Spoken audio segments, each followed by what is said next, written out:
Alam mo, minsan mapapahinga ka na lang ng malalim habang nakatitig sa ceiling. OFW na nga ako, pero bakit parang mas mahirap pa rin kumuha ng requirements sa Pilipinas kaysa dito sa abroad?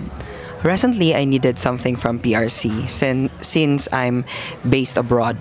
Of course, hindi ako makauwi para lang maglakad ng papel, di ba? So I did everything the right way. Authorized a friend, provided my ID, her ID, the authorization letter, and all the requirements. As in, kompleto lahat. Pero ayun na nga, biglang may follow-up. Biglang kulang. Sabi pa, kailangan pa pala i-process sa main branch. Main branch? Hindi ba't national agency kayo? Why can't you coordinate internally? Bakit kami ang pinapasa-pasa? At yung online system, huwag niyo akong simulan kasi laging nagbabuff, laging error, laging server not responding. Not to compare, but I need to compare. Sa Thailand, kahit government site mabilis, pwede mong i-download yung form, upload mo na lang, tapos na.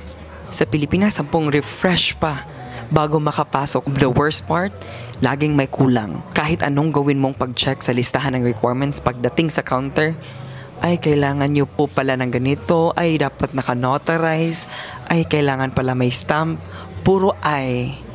Pero walang ayusin. At hindi lang PRC ang ganito ha, kahit sa simpleng pag-apply ng trabaho sa Pilipinas, parang pang boss level agad ang hinihinging requirements. NBI, barangay clearance, police clearance, medical drug test, birth certificate, TOR, or even CAV.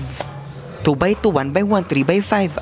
ID picture with white background, shirt with collar, smile with integrity. Tapos, kahit gusto mo lang kumuha ng valid ID, ayun na naman, dapat may ibang valid ID ka muna. Paano ako magkakaroon ng valid ID kung wala pa akong valid ID? My gosh.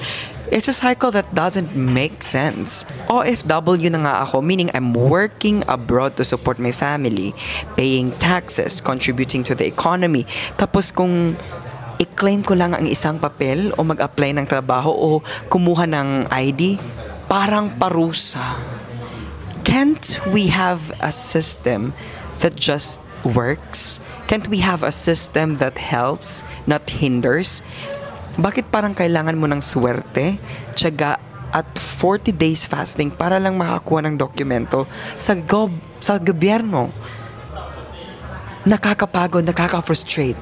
And honestly, nakakahiya minsan ikumpara. Dito sa Thailand, one stop.